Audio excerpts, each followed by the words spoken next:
Welcome to Pretty Lies and Alibis. Let's seek the truth and travel the long road to justice together. What you know, Alibi is back for part 2 of the prosecution's closings. I'm doing these in 30-minute episodes so that it's a little bit easier to upload. And also, you guys can have 2 separate episodes if you need to step away. I don't like putting out hour-long episodes too often.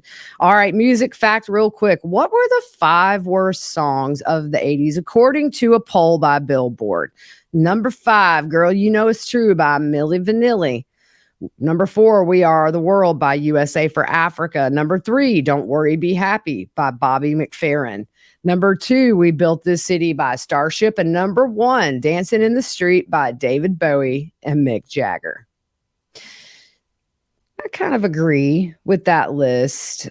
We Built This City. Yeah. I mean, I jammed that as a kid, so a little soft spot in my heart for it. All right. So we left off talking about the shoe prints in Chris Sr.'s house, and we were talking about the shoes Angela bought at Walmart. So prosecutor Canepa, who was doing the closing, said, we found the receipt for those shoes from the search warrant. We have the video of her buying them. They were all in the car that day. Couple that with Angela's statement at the border. You heard that. And Canepa laughs and says, I can't remember now. There's an objection. And it kind of rattles her for a second. It was a little bit of a confusing moment. I don't know what she was trying to remember, but she says she bought them but threw them away because those are the kind of shoes Pawpaw would wear. We know that's our circumstantial evidence before the direct evidence Jake and Angela testified to. Next are the ballistics for circumstantial. We executed a search warrant on the property at Peterson and found shell casings in the driveway that match crime scene 2, which is Frankie and Hannah Hazel's, as well as crime scene 3, where Hannah Mae, Little Chris, and Dana were murdered. We did another search where we got more shell casings. At some point, he stopped, I think at 12, when they matched. Somebody who lived there or someone who fired a weapon at Peterson had the same gun that killed 5 of the 8 victims. And we know that property was deeded to Jake and George. The 1911 .22 gun, strong circumstantial evidence. Matt White, epic beard dude. I'm going to miss him being on the stand. Maybe he'll come back from Billy because I've learned a lot. I had to help my kid last night, by the way, with their forensics class. And one of the things was looking at the bullet and the casing and telling like the firing pin where it hit. I was able to help. Thanks, epic beard dude. You helped me out. So the 1911 .22, strong circumstantial evidence. Matt White said he got a breakthrough that the weapon that caused the markings on the casings left behind was the 1911 Walther Colt. Where does the 1911 turn on? In a picture on the computer with Jake holding the gun, and later a picture of the gun in the floor. We also have a gun list found on Jake's phone. Chris Newcomb said George was a Glock guy and he had helped him get a .40 caliber Glock close to the homicides. We know 4 months after she said they'll have to kill me, Hannah Mae was dead, as well as 7 of her family members. They made purchases to build the silencers. We always thought a silencer was used with multiple people shot and found in their beds. They're canned matching responses. They say the same things. Circumstantial. Billy does not return the calls to Chris, and we see Chris calling his phone the night of the homicides. Circumstantial evidence. They knew Chris was deceased. Billy stayed at the house for the first time that night on Peterson after the murders. The tattoos are circumstantial. 2-fold or 3-fold. The 3 boys went together in early June to get tattoos. Jake gets common pistons. Billy gets a scorpion on his trigger finger. That's circumstantial, but the scorpion means death. We couple that with the Boondocks clip. I knew Boondocks was coming in the closings, which was watched 4 hours before Chris and Gary lay in a pool of their own blood. Around 7 that evening, he Googled it. Jake said he watched it and showed George as well. It's 2 brothers who did vigilante killings, and there's a religious component to it. Jake dyed his hair to look like Norman Reedus. Chris Newcomb said both Jake and George dyed their hair. At the end of the second Boondocks movie, the dad kills his best friend. Parker asked Scheider if a Glock was used in the movie, and Scheider said yes. A Glock was used to kill his best friend, and then we have that story of the scorpion and the frog.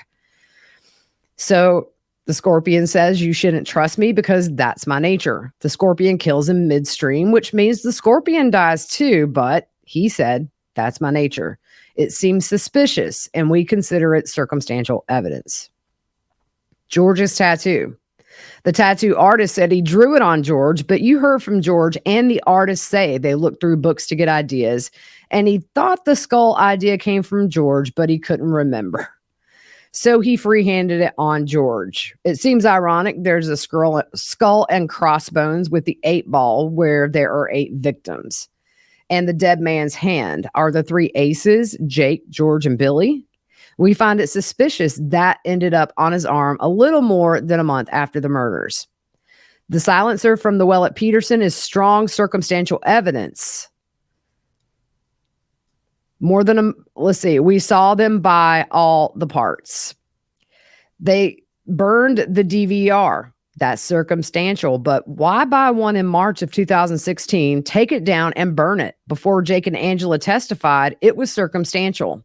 They bought a 3-year warranty.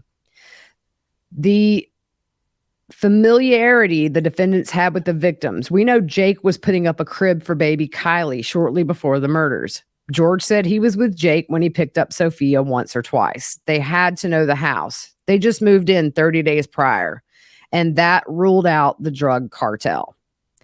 Back to the Boondocks.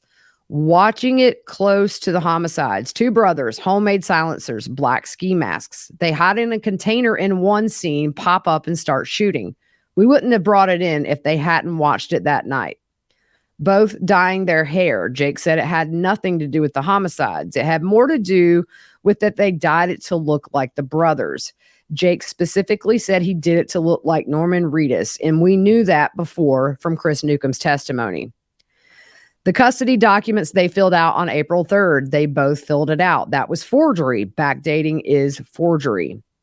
Surveillance from the night of the murders shows the cars, which I found interesting that she never, ever, when Jake was on the stand, asked him about the cars seen on surveillance. She could have played those cars and said, is this you guys going down the road? And she didn't ask. You couldn't tell anything about the cars, only headlights. It makes sense with, well, the timeline don't make sense, y'all. Me and Eric have been about to pull our hair out over it, but I was always surprised she never once said, Jake, am I correct in assuming these are your cars? So George said Angela should get the best attorney so she could get out and take care of the kids if they were arrested. Angela could have seen Jake plead guilty and she could have said, I had nothing to do with it. Jake and Angela, they didn't lie about it. They could have said it was all Billy. They didn't lie. Their stories are consistent because they both decided to tell the truth. We don't want false statements. All we want is the truth. You heard Mr. Parker call this the deal of the century for Jake. He pled guilty to every count in the indictment in exchange for death being taken off. The victims' families were consulted in this, and if it were your family, you would want to know what happened. Some got the peace of mind they needed that some of their loved ones were sleeping, and some did not get the peace of mind they wanted because some of their loved ones were not. We wanted the truth so we could hold all 4 accountable. It's no good if 2 escape. We sat with Jake, and you heard almost 12 hours of him testifying. He told us where the evidence was. We got it. We didn't know half of the stuff.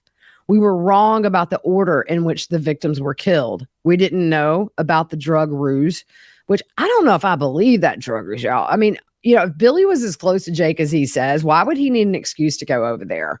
It's not like it would be unheard of. That's something at Billy's trial I'd like to see come in. Well, why did you make this fake? Why are they saying this fake drug story was concocted if you guys were best friends? They said the prosecution had no idea that Chris and Gary were awake when they were murdered. There were a lot of things we didn't know that made all the pieces make sense. Yes, his testimony should be guarded with great suspicion. Maybe they planned Jake would take the blame. We didn't want to fall into a trap. We wanted the truth. We sat and heard testimony that was verified by evidence we already had and evidence we knew nothing about. Angela, this is her son. Ask yourself, what motive would she have to say George was involved if he wasn't? Why would you do that to your son? You would say just Jake, Billy, me, or me and Jake. Why say George was involved? The same with Jake. Why say your brother was involved unless he was? Jake wanted to make sure it was recorded because he wanted his family to hear his words when he confessed. Another thing he asked in his plea agreement, because he asked death to be removed against his family, if he testified truthfully, we agreed to that after consulting again with the victims' families. He didn't do this to get them in trouble. He did this to keep them out of a certain trouble, which is death. He asked to see his family and hug them before they go to prison for the rest of their lives. If you're lying about them being involved and George is innocent and didn't know, and Jake says, you helped me murder people, do I expect you to hug me? I thought that was kind of a good little shot she got in there. It does make sense. That's going to resonate with those jurors a little bit. The difference in Jake and Angela, they just answered the questions. I got a lot of I don't knows from George. He remembers things from his childhood and great to tell, but couldn't remember the border interview.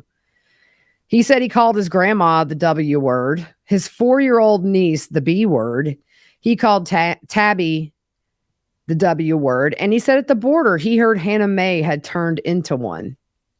What did we get from Jake about George? George was involved in the purchase of the murder truck. George helped him modify it. He indicated George was always the SKS guy and Jake was the 1911 guy. Billy was the Glock guy. A few days before the murders, Billy told George to shoot Chris Sr. in the head from a distance to not know what was happening, and that way Chris would never know Billy was participating in those crimes. We know George wore the ski mask, the shoes that night. They had on dark clothing, and he crawled into the back of the truck with Jake with their weapons. Jake said on the way, Billy stopped the car and asked if they wanted to really do this, and Jake said yes, and so they went. When Jake and George got out of the truck, George had the SKS. They lay prone under 2 different vehicles. George was supposed to shoot Chris. The SKS is listed to George. Jake said it wasn't a wish list, unlike what George said on the stand, that it was a wish list. If you're going to kill people for the first time in your life, do you take a gun you don't like and find it unreliable? It makes sense that George was the one with the SKS and supposed to shoot Chris Sr. that night.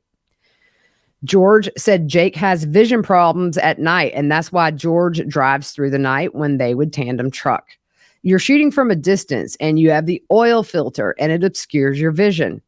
Chris gets to the spot, and George doesn't shoot. He doesn't know, Jake, meaning Jake doesn't know if George froze or if the oil filter got in the way. He said they never talked about it. Billy comes out and asks what's going on and had Jake take the weapon and had Chris call his cell phone, which brought Chris to the door, and then Jake shot him. Billy was inside. Jake was not. He heard 2 shots, and you heard from their own expert, you maybe don't hear all the shots because of the situation. But we know Billy was inside, and Chris and Gary ended up dead. Jake gets the keys to the grow room to get cameras. We know Jake said Billy was having a nervous breakdown because the plan didn't go as they thought. He had to get his hands dirty, and he had to shoot his best friend, and he hadn't anticipated that. He was saying, shoot me, I just killed my best friend. Jake calms him down. George is there.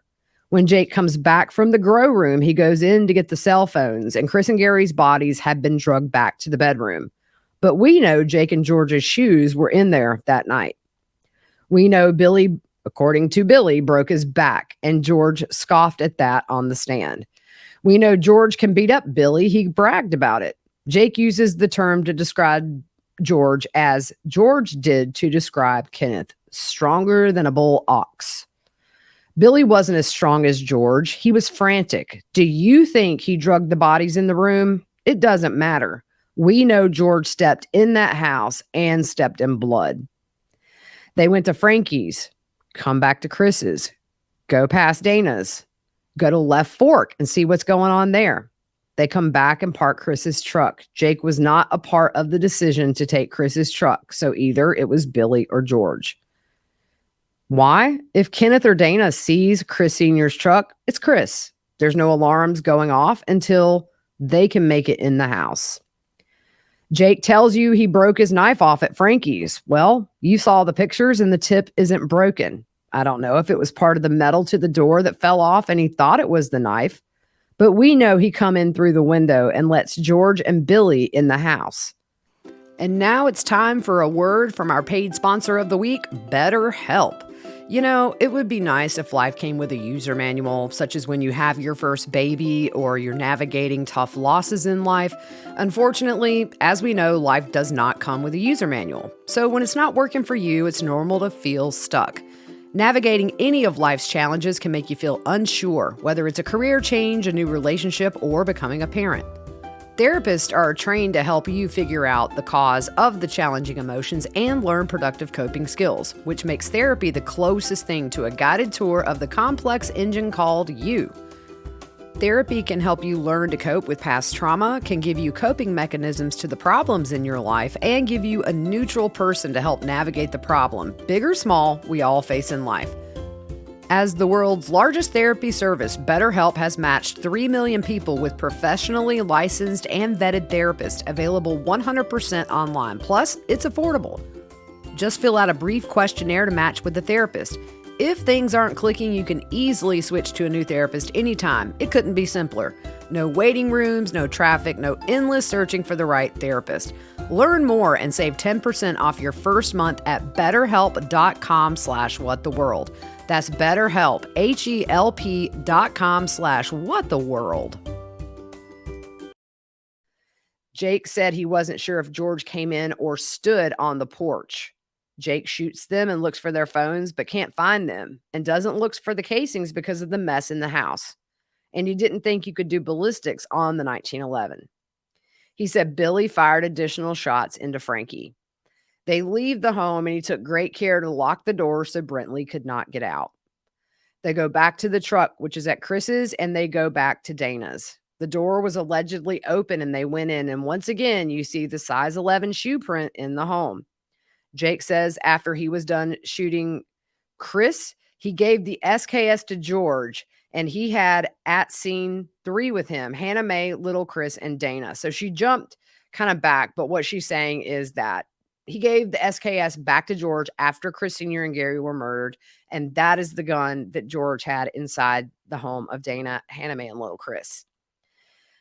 He says at some point, George is behind him facing Little Chris's room, and he says while he was killing Dana and Hannah Mae, that Billy was in the kitchen area and George in the living room area. So if anyone came out of Little Chris's room, he would be prepared to deal with that.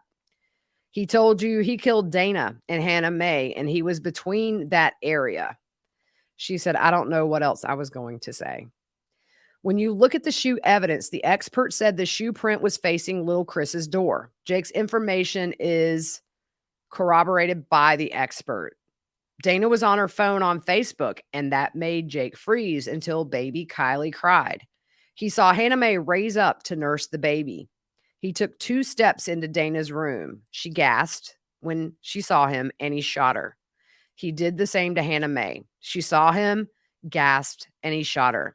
He went back to Dana's room because Dana was making noise. He went back to Hannah Mae's room and shot her again.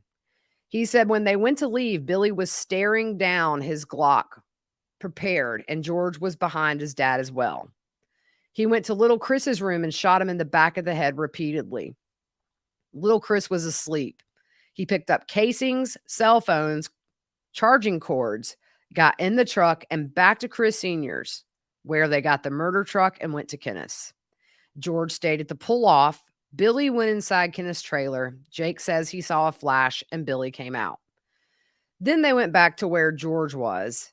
George followed them to Chris Sr.'s, and they all piled into the murder truck and went home to Peterson.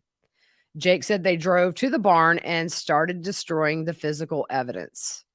Jake talked about the phone call the morning after, all the paranoia they have. Angela talks about Billy talking to them out by a fence saying, are you sure you want to do this? Your lives will be changed forever. This was before the murders.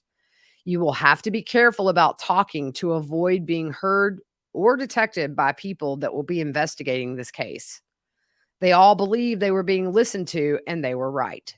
The efforts they went through to throw the recording makes us think they didn't do it, that it was a wish list, etc.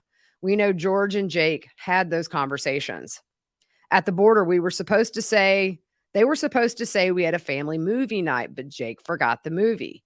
And they all gave canned responses, as well as George. George told people not to talk to us.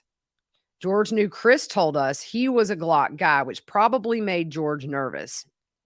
And we know he was involved in the cover-up of the custody documents by a phone call between Angela and Rita, where Angela said, remember when George told you we just did that in April for the kids who wanted it updated? So we put the original dates on there, so we know George was involved in that cover-up.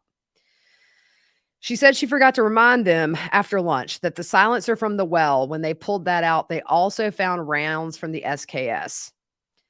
She said, why would Jake and Angela lie in their testimony? George had self-serving testimony from his opening statement to things he said at the border, the wiretaps, and certainly on the stand. What is his motivation to be dishonest? At the border, they had an alibi. He knows if he comes in here and says, whoever does these crimes should get death, like he did on the stand.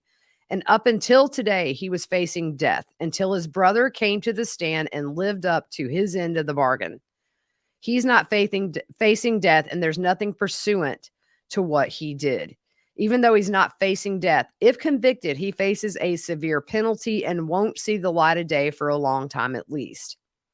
His mantra is he apologizes and says the only reason you got into trouble to Angela is because somebody caves and somebody crumbles.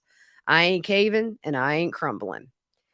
Angela doesn't have Jake's proffer. You were told in openings Frankie was his best friend, and George told you that on the stand. We know it's not true, but why would he say that? He thinks it's compelling, and if Frankie is my best friend, I would never help in this crime. Chris Sr. and Billy were friends. When Frankie turned 16, he says they drifted apart, and that was 4 years before the homicides. George himself said this. He also knows there's a 4-year age difference between them. He said he didn't know Hannah Hazel's name or the name of Frankie's youngest son. Now, how is that your best friend? Frankie and Hannah Hazel have been together 18 months. There's no text messages or inboxes between George and Frankie. He also denies blocking Frankie on Facebook. He lied, but why? He thinks if you're convinced Frankie was a best friend and Hannah Mae was like a little sister, you can't convict. He said he ran away when he was 16. Nobody else ever talked about it. He didn't say he was upset about the terrible things they were doing. It was because he was being told he couldn't stay out all night. He says he's been trying to get away since. Malarkey. They moved to Peterson Road together. They moved to Alaska and back, tried to move to Missouri. Jake and George worked together every step of the way. George wants to move out west with Jake and Angela. It's a lie. He's been trying to get away since he was 16. Why lie? To put distance between him and those who confessed.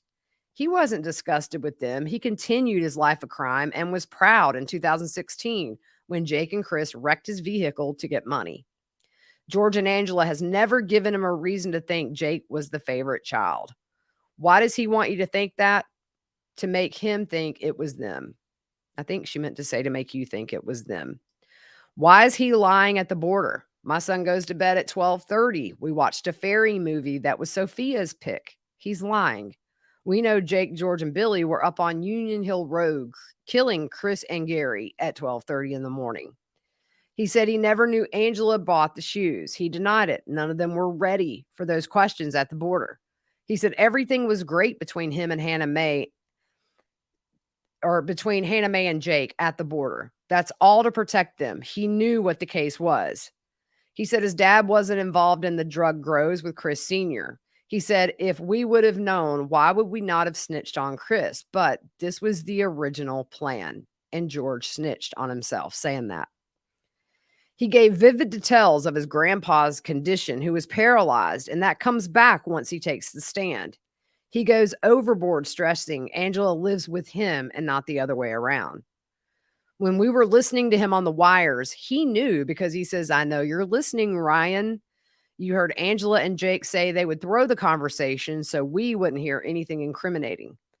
He denies Jake had a 1911 to his knowledge. So the prosecutor says his selective memory loss doesn't make sense. He's heard the testimony and he had access to the border interview, unlike us. There's a 2.5-hour discrepancy from what time he said he went to bed at the border, which was 12:30, and on the stand, he said it was 10 p.m. George bragged about sleeping 1 to 2 hours a night because he would go out deer hunting, but that night he went to bed at 10 and woke up at 9. At the border, he says 15 times, there's no way anyone could have left that house without me knowing.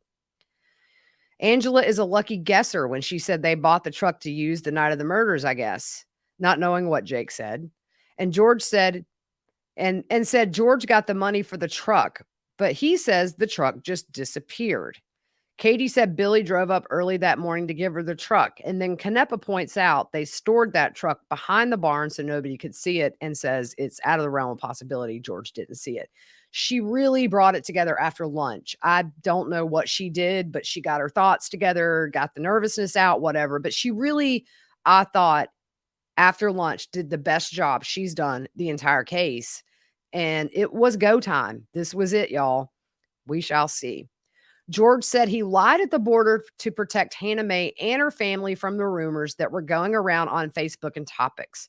We know that's a lie because he had said his family didn't know about the Rodens using drugs. He lied to protect him, not Hannah Mae. The biggest lie was the gun show. January 31st, 2015 was when we had a photo of the 1911 .22 on Jake's phone. And a few months later, we had a photo of that gun in Jake's hand. January 31st is when George admitted he went to that gun show with Billy. His memory is so good, he remembers going to that gun show specifically to get Billy that gun. But for the life of him, he can't remember Jake being there. And the 1911 gun used to kill 5 victims in this case, he can't remember Jake being there and buying it. What do you do after you buy a gun like this? You show everybody. You talk about it. That eventually became a family emergency when they had to leave work after Agent Scheider texted him the photo of the gun and the photo of Jake's hand holding the gun. He says Boondock Saints isn't a favorite movie of his, but Chris Newcomb, who is like his brother, said it was. Randa was there as well. Angela said they all 3 put up the security system, and Billy came over and said, that's a dumb idea. It'll catch us coming and going. That's more rational, what George said, which is they put it at his grandpa's. How does it end up in the burn pile? They go get it, bring it home to burn it. Makes no sense. Angela confirms the boys dyed their hair that week, and when George took the stand, we could spot his lies, contradicting what he said at the border. There's been nothing to contradict what Jake and Angela testified to, not one thing. George talks about Jake's honesty has always got him in trouble. He never said your lies get us in trouble. George was angry the laptop wasn't destroyed before BCI got it. Jake's phone had the phone list on it. The computer had the backup of that gun list. He said, I thought you were framing him. He knew full well the damaging nature of all those items. Parker asked him, what did you think or feel when you learned Jake had confessed? And you didn't hear George say, I was upset he did this, but not that I would like to strangle him for lying on me. Nothing like that, or being upset Jake or his mom lied on him. He never said that. He says he now believes Jake and Angela were involved. How can he? According to Jake, George was right there with him that night. So she goes through the charges again and how the evidence supports the charges. She walked through all of them. I'll spare you the details. We did that in openings. She addresses the venue of Dana's house not being in Pike County, but she said that the murders at her residence were part of a course of conduct. She says the aggravated murders, 3 were in Pike and Dana was in the other county, but it was a course of conduct. She reads through the rest. She said George knew what was going to happen. He went to Union Hill Road on April 21st, 2016, and knew he was there to shoot Chris. When Billy pulled the truck over and asked if they were sure they wanted to do this, George didn't get out. That makes you complicit. Angela went to Billy later and said George was having nightmares and they shouldn't have involved the boys. The one thing George said truthfully was Jake's honesty always got them in trouble. The difference between Jake and George is Jake came forward and gave his family something they didn't have at that time. George said the family has spoken. Yes, Jake and Angela have spoken. I ask you to return guilty on all counts. So, as you can see, between the first half of the day with the epic disaster of throwing the crime scene photos of Frankie and Hannah Hazel up and stumbling over words and forgetting her glasses, she pulled it together, I think, as best she could, given no evidence against George physically other than the word of two people. So I think the afternoon part couldn't have went really any better for the state. That's just my opinion. I've read people who thought all of it was terrible. I've read people who thought she did a really good job with what she had, especially after lunch. So that's it. That's kind of all the prosecution's closings. Tomorrow, first thing, we will have the closings from the defense and then a rebuttal. So will the jury get this case tomorrow? I don't know. Maybe it goes late enough to where they say, hey, come back Wednesday, start deliberations fresh. We'll keep you posted. There is a chance there may be a live later tonight to talk about the prosecution's closings. And then again tomorrow night to talk about the defense closings and rebuttal from the state. I'll keep you posted on that. I'll put it on social media. So look for a link on the YouTube community page, Facebook, Instagram, Twitter, all those places, Patreon people too. All right, guys, that was it. We'll see you later tonight, hopefully.